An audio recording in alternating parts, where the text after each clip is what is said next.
Hi, and welcome to another great edition of Talking with Felicia. I'm adding another book to my book series, Animals in Time, Volume 3, American History. And today's guest is Hosanna Rodriguez, who actually wrote the book. But what I thought was even more interesting is that all the illustrators are children that she knows, mommies that she knows, and asks their child, hey, write a picture. So at the end of this show, we're going to bring our little artist illustrators on so they can talk about how it feels to be in a book. So, Hosanna, this book is amazing. I'm loving it. Where was your inspiration toward this? Well, I have 4 kids and we're homeschooling, and my world is right now immersed in children's literature. So when our kids were learning about American history last year, they were learning little snippets of events and time periods through an educational program called Classical Conversations. And so I thought I wanted to just develop those time periods a little more and give kids a view through the eyes of an animal, because that way they're also learning about animals as well as history. That's like a twofold. It's so funny. I felt the same way when my kids were younger.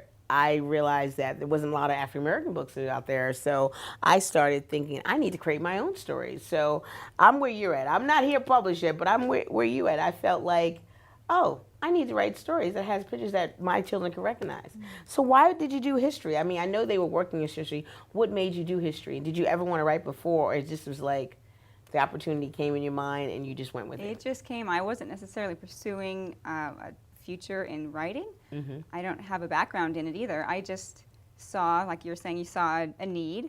I saw an opportunity for the kids to be able to take what they're learning and make something useful from it, and that way they're able to learn more, because it's not just information they're receiving, but they're working with it in a creative way and developing something. So how has this changed your life? Oh. Having this book, how has it changed your life? Can you try to get this in schools? How does that work? How are you working? I mean, because I'm sure this is going to change your life. Well, it's changed my life in different ways. One is just when you learn about people's lives throughout history, and you learn about people like Harriet Tubman and amazing people, you can't go back to where you were before, because it's easy to be, let's say, in your little bubble. But once you start learning and seeing what has happened and what people have done, and the good and the bad and the ugly, you grow.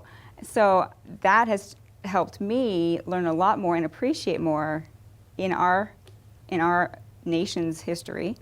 As far as in getting into schools, I do have some friends who are teachers, and they already have put them into their school libraries. So it's slowly happening. What I also like that comes with it, you also have these colorful Find It activity bundles, which is also amazing, that they go along with every story, or just a few stories? Every single story. This is awesome.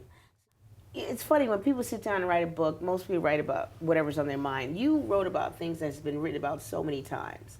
How did you decide to break down the specific stories about American history? How did you handle the stories about the Indians, and then the stories about the colonies? How did that all unravel within your book? Because I thought the book was amazing, and I liked the way you did it, but I need them to know how you did it. Okay. Because these two things together are just amazing. Oh, thank you.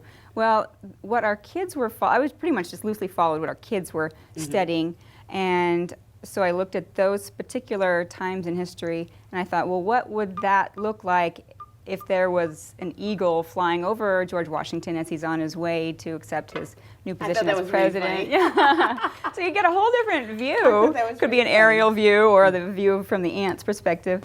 So I think that's pretty much it. Why did you go with animals?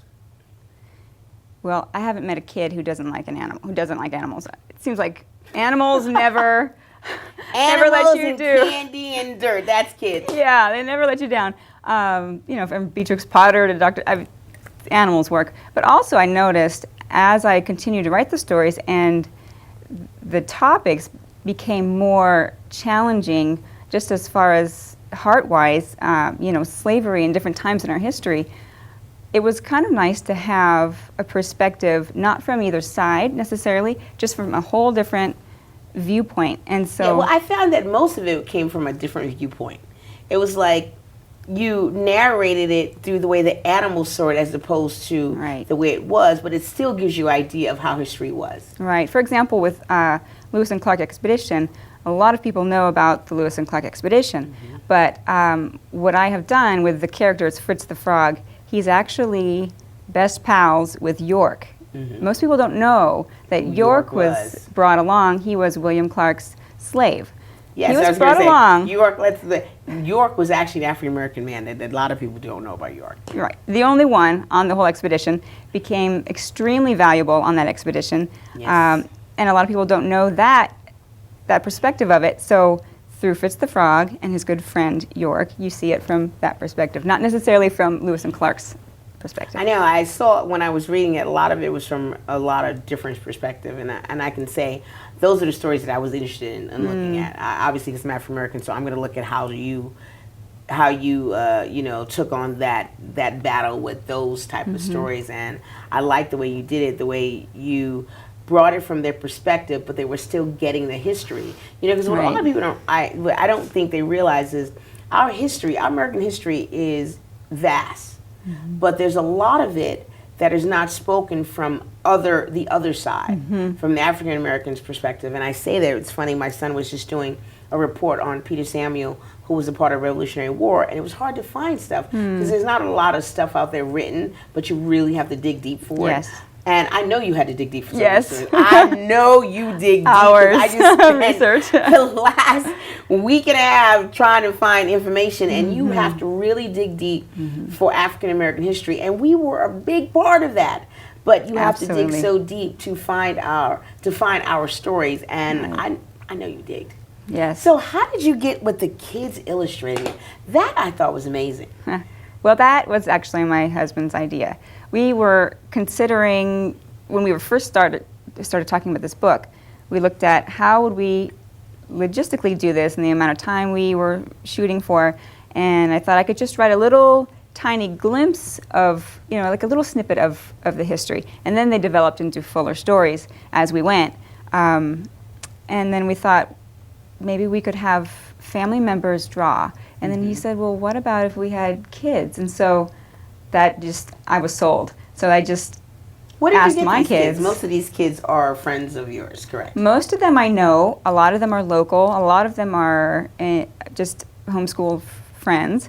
And then a few of them I just asked local educational groups, do you have any children who enjoy drawing?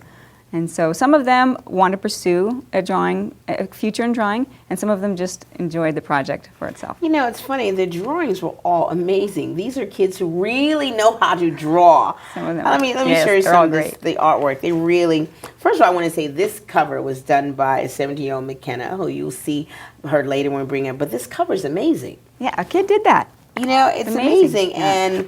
And she also did Alex the Ant. Alex the Ant is what she did.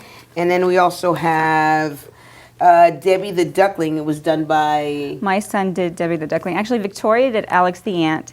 And then McKenna, who did the cover, she did Peter the Pigeon. Peter the Pigeon, sorry about that. Also, I want to show you, this one was done by Peter the Pigeon. Yeah, that's McKenna, the one with the cover. McKenna, yes. Who also did the cover. And this is... Sasha Godicki. And did I show everybody? Who was else? Jackson Unruh. Did I get everybody?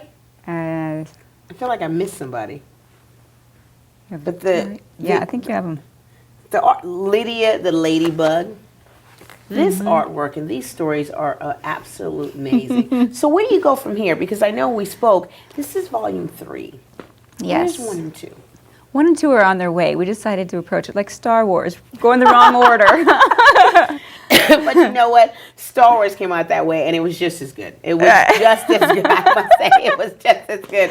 I'm a Trekkie fan. I'm a Star Trek fan, so it was just as good. So I really enjoyed it. So now you're working on book 2 or book 1? 1 and 2. We're toward the end of working on 1. As far as the stories, we do have the art still to finish. And then we've just a little bit, our foot is in the door for volume 2. Now, if you do this the way we teach in school, it's usually American history, ancient history, and world history. Is that how you're doing it? So next is going to be ancient and then world? Is that how you're going to break it down? Well, these are Volume 3 is specifically American history, and it's pretty much in a chronological order, the stories. And by the way, they are A through Z, 26 stories A through Z. So each story follows the alphabet, which is fun for those who have kids and the younger kids, which is what I did with our younger kids. Now, when you use the alphabet, tell us how you did it with an alphabet with an animal. Correct. Okay. So chapter 1 is Alex the ant. Chapter 2 is Barry the bear. Chapter 3 is Coco the caterpillar. Anyway, you can use that with a letter of the week approach. So if you have younger kids, you can have a whole bunch of fun with the letter A or B. You know, you could build bridges and do that sort of thing, and bring in Barry the bear, and you also learn about history and geography. Which I thought was absolutely amazing. Thank you. What was the best part about writing it?